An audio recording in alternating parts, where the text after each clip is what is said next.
Get on with thanks again for tuning in to yet another video Infamous, coming at you live from the West Coast yet again, San Jose, California. So I always do these videos, the after report or whatever you want to call it. I'm not entirely sure what would you call these videos, but I go to the demo event, Indian motorcycles demo event. Should Harley-Davidson be worried about the competition? I think Harley-Davidson should be more worried about the economy. You guys saw, of course, the numbers pretty bad. Sale numbers going down. Just the affordability. It's just bad. All right, it's been bad since 2020. But somehow Harley's still been able to manage 100,000 sales, I believe, back in 2020, something like that, and it's been going down since. But it hasn't been great. Of course, the interest rates were going up. Dealers were giving out 15%. Can you believe that? 15% interest loans. My cousin went to one of these, not recently, but a couple years ago. He went to a dealership. They gave him 24% on a used bike. Crazy, absolutely nuts. Luckily, he didn't take the deal. I'm glad. When he told me, and I was kind of like, dude, tell me you didn't take the deal. He didn't take the deal. So, anyways, as far as Indian, should they be worried? I test rode the the Sport Chief RT. Alright. As a fanatic of the Lowrider ST, I'm not worried. Alright. And I've already made this video before, right? The Sport Chief RT, it just lacks. Just design wise, it lacks. The Lowrider ST is a special bike. It's unique. It's got its new frame mounted fairing, which handles great. I mean, the whole package with the Lowrider ST as a mini touring bike. Really, because it's so lightweight. It offers a lot of wind protection. It offers a lot of just wind, noise. That fairing is engineered well. And then, of course, you also have the 117 high output. You have riding modes this year. It's a pretty good overall package when you're looking at the Sport Chief RT. The RT doesn't really have much. I'm guessing it's rally touring. That's what the RT stands for. All it really has, it's got saddlebags, yes, so it's got some luggage capacity, but those saddlebags, they're just basic. They're not like the Sport, the Lowrider ST, the Sport Touring. They're nothing like it. Design wise, and it's a clamshell, and it really flows with the bike on the Lowrider ST. There's a reason why they use them, because normally those were Sport Glide saddlebags, and I've always dug them. I thought they've always looked neat. Yes, they lack cargo capacity, but I've always mentioned that you always have to compromise. If you want design over capacity, you guys get what I'm saying? Same thing with the touring seats, like the Saddlemen long touring seats, or the road sofas, or whatever you call them. They're wide, they're big, they're tall, they have a lot of cushion, so there's a lot of support. They have these massive backrests, which is fantastic for touring, but man, that seat on a Softail, I just don't see it. I don't think it looks good, but hey, if you're sitting on it and you need the extra support, then get it, do it. But as far as myself, I have a Saddlemen Pro gripper seat. It's not, of course, the best in comfort and touring, but it does have its benefits, and it's slightly better than the competition. So I would rather have the gripper seat over the road sofa or the Mustang seat, or whatever whatever touring bike or whatever touring seat you like. So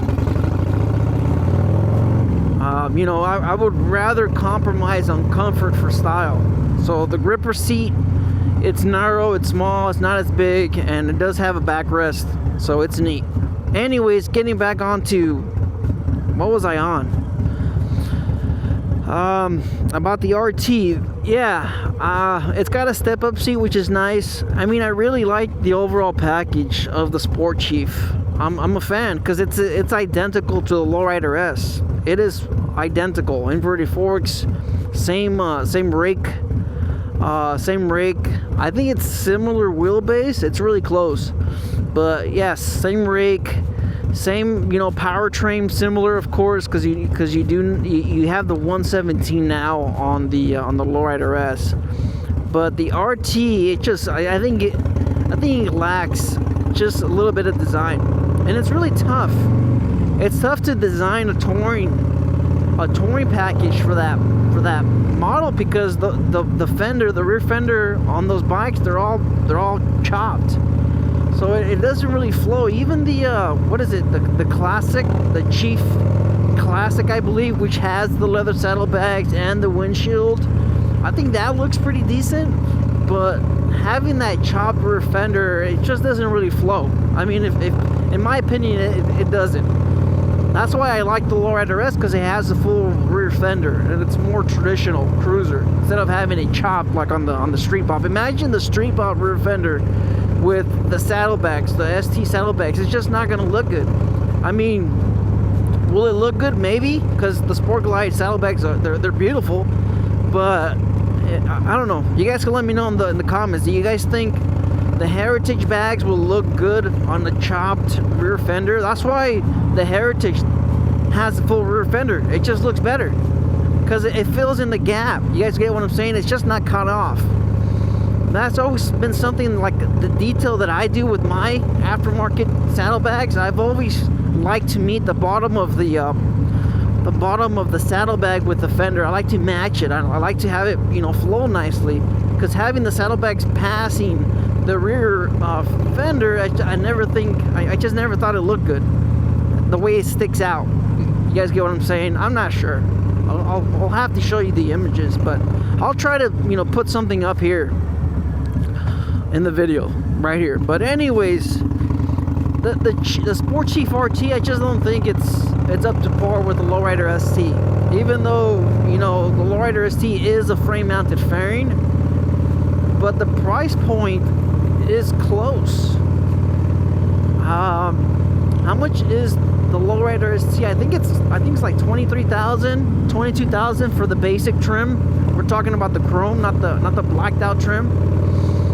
Or is it 24,000? I can't remember off the top of my head, but it's close. But quite honestly, I would spend the extra $1,000 or $2,000 to get the Road Glide ST. It's just the overall better package. And I also mentioned this in the Motovlog with the Sport Chief. If I could save $500 by getting the standard Sport Chief, because I don't know if that's still offered in 2025. I'm not entirely sure. I would, man, I just don't see myself using that speaker system, that audio system that they have on there. It's a 90-watt audio system. I had the MTX Road Thunder on my Sportster, and I believe I had it on this bike. Did I have it on this bike? I had it on a few bikes, because it's universal. Are these what the heck's going on here? So it's a universal and the MTX Kuryakyn Road Thunder, it's a universal speaker system. So that was right in my face. I had it mounted as close as possible to my helmet, which gave me the best results. And I believe it's the same wattage. And I believe it's got 4 3-inch speakers, if I remember correctly. Yes, the Sport Chief looks better because it's behind the risers and it's just like the Plex audio. But I mean, like I said, for the price difference, I would rather get a Plex audio, which is like $1,000. No, it's under $1,000. The 2.0. The XL is over $1,000, but that thing has 6-inch speakers, or 6.5 inch speakers, and I believe it's 400 watts. you know, that's a lot of power, and you can definitely hear the Plex audio even when it is mounted behind the risers. The closer the speaker is to your helmet, the more it's going to benefit you on sound. So I don't know, I think it's a miss. The Sport Chief RT is a miss. That's the way I see it. I just don't think it's worth it. And somebody at the event was telling me about Corbin making saddlebags for the Indians, and they were just mentioning how beautiful, how good they look, or how beautiful they look. I have yet to see it, so I'll Google it, and if I find saddlebags, I'll post them up here. And by the way, he was just, you know, mentioning the saddlebags. I'm guessing they're a lot better looking than the RT, because the RTs, like I said, they look basic. They look like they're from Amazon. They look universal. I much dig the ones that I had on my Sportster. I think I prefer those over the ones that Indian has on the RT. I just don't think they're that good looking.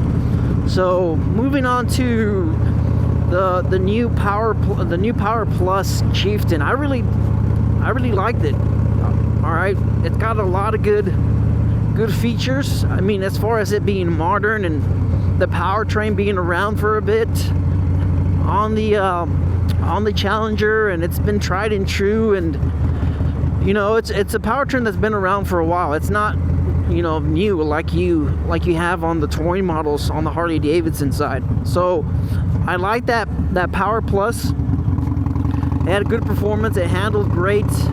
I've always been a fan of the fairing, so overall it's a good package. And on top of that, you also have the inverted forks.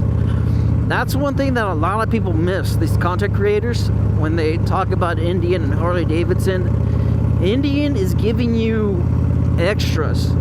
If you wanted speaker lids, you have to go with the CVO. You don't get that with the Harley-Davidson or the Dark Horse. Dark Horse is basically the S for Indian. You get speaker lids, I believe, on the Dark Horse, and you get speaker lids on the Power Plus, because you have two different options. And that's also another like benefit, another plus for Indian. You still have two options. You can still go with the classic 116 air-cooled Thunderstroke, or you could go with the modern Power Stroke 112. So it's a plus. Harley-Davidson, when they released the Revolution Max Sportster, they killed off the Evo Sportster. You no longer have that option. Now, if you still want a Sportster, it has to be Revolution Max, and it's not that great. I mean, it's not doing that good because Harley-Davidson cut the price tag on the Nightsters. You can now pick one up for $9,000 and something. So it's under $10,000 now. So they cut out $3,000 on the price tag, which is, you know, it's a benefit. It's good. But anyways, the Power Plus. The Chieftain Power Plus, great overall bike. And like I mentioned, you have blacked out trim. If you want blacked out trim on the touring models from Harley-Davidson, you're gonna have to spend an additional $2,000. Like I mentioned, this is something that people forget to mention. You also have the inverted front end on the Power Plus. You want an inverted front end on the Harley-Davidson touring models? Guess what? You got to pay us $42,000. You have to get the CVO. All right, there is no inverted front ends on the touring models unless it's a CVO. Same thing with the speaker lids. The blacked out components, the blacked out trim, another, you know, surcharge. Harley-Davidson, you want the color black, another surcharge. Indian, they have black. You know, that's basic. The color options, another thing. You want this color option, it's going to cost you the black trim plus the color option. So now you're somewhere around $5,000, $6,000. Indian, you want the black trim, get the Dark Horse. It's already included, no extra charge. The color options, even for the graphics, I was, you know, surprised it was only an extra $500. So Indian's doing some good things.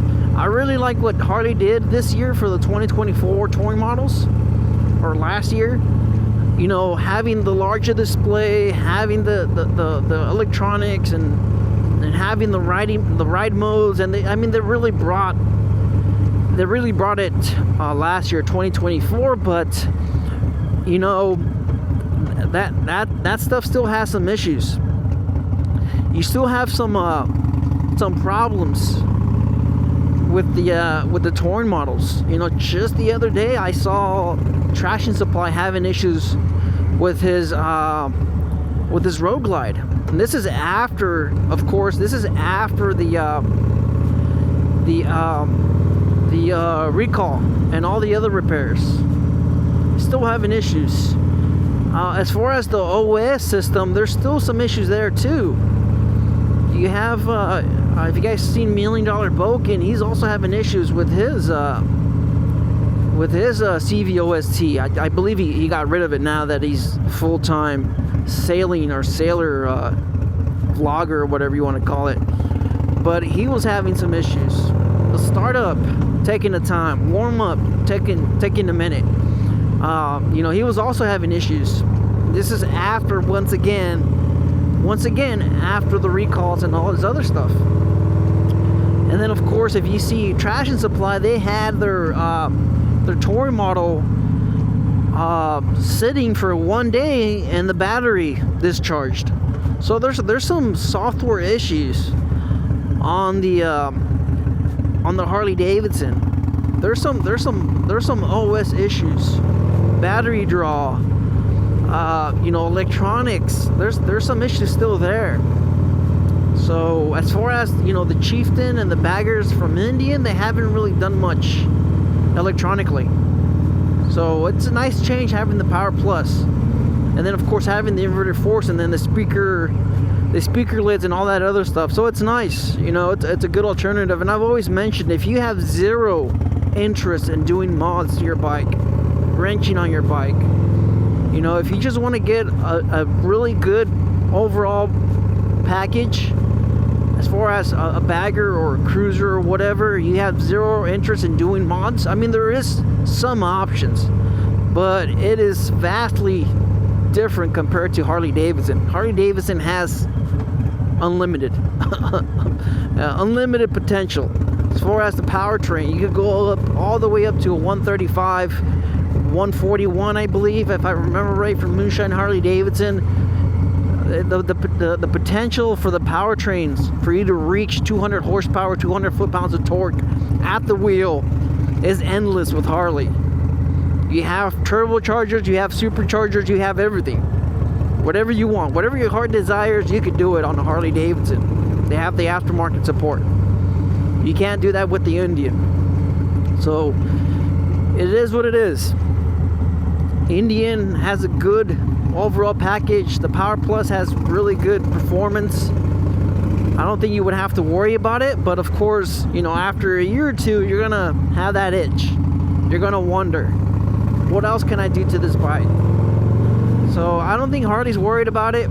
Of course, I mean, I'm not knocking Indian, but you know, myself, I'm always gonna go with Harley. Even though I've said this before, even though I know it's inferior, you know, products. Harley-Davidson, they're not up to par compared to Indian. You have to spend thousands of dollars to get up to that same level of Indian. I know that. I know it. It's just, you know, I would just rather have a Harley-Davidson. I've always owned the Harleys, and you know, I'm gonna end up spending more. So, anyways, you guys let me know in the comments. Should Harley be worried? I don't think so. So, last risk, get out there and ride. Later.